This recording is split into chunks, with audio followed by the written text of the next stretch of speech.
Welcome to our channel Sai Amritavani. Om Sairam. Sai బిడ్డలందరికీ నమస్కారం అండి. ఈరోజు బాబా గారు మనకి అందిస్తున్న సందేశం గురించి తెలియజేస్తున్నాను.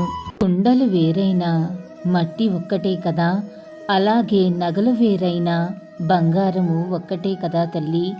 అలానే దేహాలు వేరైనా పరమాత్మ ఒక్కటే. అది తెలుసుకున్నవాడే నిజమైన జ్ఞానిగా పిలువబడతాడు.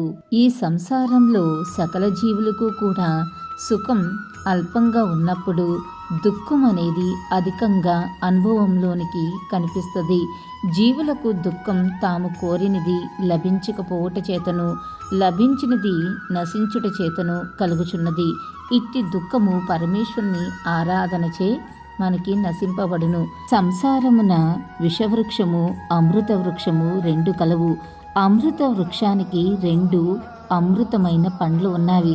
అవేంటంటే పద్మనాభుణ్ణి భజించుట, సద్బుద్ధ సాంగత్యం రెండవది. వీని వలన భక్తుడు తరింపగలడు. ఎప్పుడెప్పుడు ధర్మమునకు హాని అధర్మమునకు వృద్ధి కలుగును అప్పుడే అవతరిస్తానని శ్రీకృష్ణ పరమాత్మని యొక్క సూక్తి కదా. శిష్ట రక్షణకు దుష్ట శిక్షణకు పరమేశ్వరుడు అవతరించి దుష్టులను దునిమి శిష్టులను రక్షించును.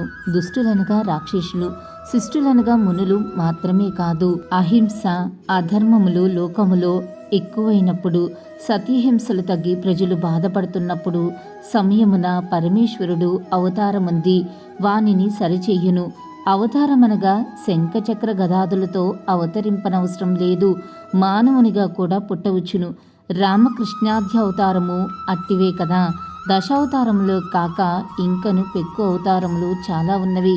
కపిలావతారము, దత్తాత్రేయ అవతారం కూడా ఉన్నవి. అదేవిధంగా ఆధునిక కాలము కూడా భగవత్ అవతారములుగా పూజింపబడుతున్న మహాపురుషులు శ్రీ రామకృష్ణ పరమహంస, శ్రీ హరినాథ బాబా, శ్రీ రమణ మహర్షి, శ్రీ షిరిడి సాయిబాబా మొదలగు మహనీయులు.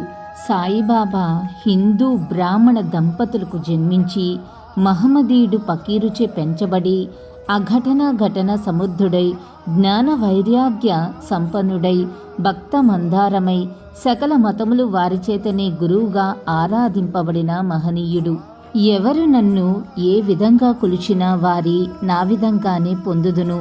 లోకములోని ప్రజలే ఏ కోరికలు కోరినా అవి పొందుదురు అను గీతాచార్యుని సూక్తి ప్రకారం ఈశ్వరుడన్నా అల్లా అన్నా క్రీస్తు అన్నా ఒక్కరే.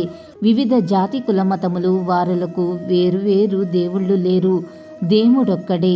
అతడు పెక్కు రూపములు దాల్చగల సమర్థుడని ప్రత్యక్షంగా నిరూపించినవాడు శ్రీ సాయిబాబా. బాబాగారు నైజాం రాష్ట్రంలో పత్రి గ్రామమున ఒక బ్రాహ్మణ దంపతులకు 1835 ప్రాంతమున జన్మించారు. రెండవ ఏటనే పత్రి సమీపము గల మన్వాంత్ గ్రామ నివాసియకు సూఫీ అనే మహాపురుషుడు పకీరుచే ముస్లిం పకీరుచే పెంచబడెను. సుమారు 4 సంవత్సరములు ఆ పకీరు ఆ బాలుని పోషించి మంచి ప్రవర్తనతో భక్తిని సమకూర్చును. ఆ పకీర్ అనంతరము సాయిబాబా వెంకుసాని 12 సంవత్సరాలు సేవించారు. గురువాజ్ఞచే సుమారు 3 సంవత్సరములు అటు ఇటు సంచరించు తుదికి 1858లో షిర్డీపురం చేరి అచట గల మసీదులో నివాసం ఏర్పరచుకుని ఆ మసీదునకు ద్వారకామాయి అని పేరు పెట్టి 1918 వరకు సుమారు అంటే 60 సంవత్సరములు బాబా షిర్డీపురిలో భౌతిక తనువుతో నుండి అనేక మందిని తరింపజేసి అది వ్యాధులను మాన్పి దుర్మార్గులను సన్మార్గంలోకి మార్చి దుష్టులను శిష్టులుగా మార్చి నిర్ధనికులను ధనికులుగా చేసి సంతానం లేని వారికి సంతానాన్ని ప్రసాదించి స్వర్గమును కల కామధేనువు కల్పవృక్షము చింతామణి షిరిడీలో ఉన్న సాయిబాబా రూపమే అని ఎంతోమంది యొక్క దీనుల దీనత్వం పోయి రోగులు నిరోగులుగా మారి అజ్ఞానులు విజ్ఞానులై పిపిలి కాది బ్రహ్మ పర్యంతము తానే అని భక్తులకు నిరూపించిన మహనీయుడు బాబా. ఉన్నతోద్యోగులు మొదలు నిరుపేదల వరకు అందరినీ సమంగా ఆదరించి వారి వాంఛలు తీర్చిన సౌజన్యమూర్తి బాబా. నిస్వార్థపరుడై తనకు గల సర్వశక్తులు కూడా భక్త రక్షణార్థమే వినియోగించిన మహాత్యాగి బాబా. నాడే కాదు నేటికి కూడా భక్తి ప్రవర్తనలతో ఉన్న కొలిసిన వారి వాంఛలు ఇట్టే తీర్చే మహనీయుడు. స్వయంగా దత్తాత్రేయుల వారే హనుమంతుల వారిని సాయినాథుడు స్వరూపంగా అవతరించమని ఎంతో చక్కగా శ్రీపాద శ్రీవల్లభ చరితామృతంలో రాయబడి ఉన్నది. స్వయంగా భగవంతుడు దత్తాత్రేయుల వారే హనుమంతుల వారిని సాయిబాబా రూపమున అవతరించమని చెప్పారు. ఎందుకంటే ఆయన యొక్క అవతారానికి ఒక కారణం ఉంది. అప్పట్లో మత వైరాలు ఉండేవి. హిందూ మహమ్మదీయులు మైత్రికి సమైక్యతకు సాయిబాబా మిక్కిలి కృషి చేశారు. అందుకే ఆయన ఒక్కటే చెప్పారు, హిందువుల దైవమగు శ్రీరాముడు, మహమ్మదీయుల దైవమగు రహీం ఒక్కరే అని చెప్పారు. వారిరువురి మధ్య భేదము లేదు. అట్లయినప్పుడు వారి భక్తులు వారిలో వారు కలహమాడుట ఎందుకు? అజ్ఞానులరా, చేతులు కలిపి రెండు జాతుల వారు కలిసిమెలిసి ఉండండి, బుద్ధితో ప్రవర్తించండి, జాతీయ ఐక్యమత్యను సమకూర్చండి. వివాదముల వల్ల కానీ ఘర్షణల వల్ల కానీ ప్రయోజనం ఏమీ లేదు. వివాదాన్ని విడవండి, మీ యొక్క అభివృద్ధిని మేల్కొల్పండి. భగవంతుడు రక్షిస్తాడు. యోగము, త్యాగము, తపస్సు, జ్ఞానము, మోక్షముకు మార్గాలు. వీనిలో ఏదైనా అవలంబించి మోక్షమును సంపాదించనచో మీ జీవితంలో వ్యర్థములైపోతాయి. ఎవరైనా మీకు కీడు చేసినచో ప్రత్యుపకారం చేయకుడు.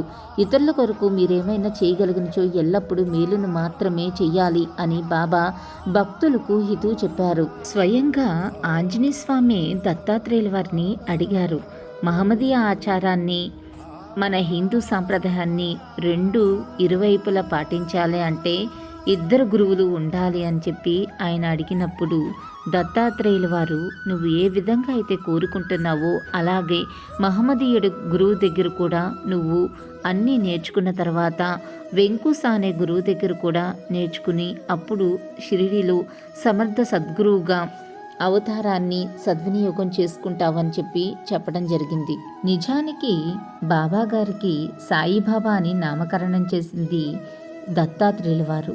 అందరూ ఏమనుకుంటాం, మహల్స్యపతి ద్వారా నామకరణం జరిగింది సాయి అని మహల్స్యపతే నామకరణం చేశారు అని అనుకుంటాం. కానీ నిజానికి ఈ నామకరణం దత్తాత్రేయుల వారు ఏనాడు సాయినాథుగా అవతరిస్తావని ఎప్పుడూ చెప్పి ఉన్నారు.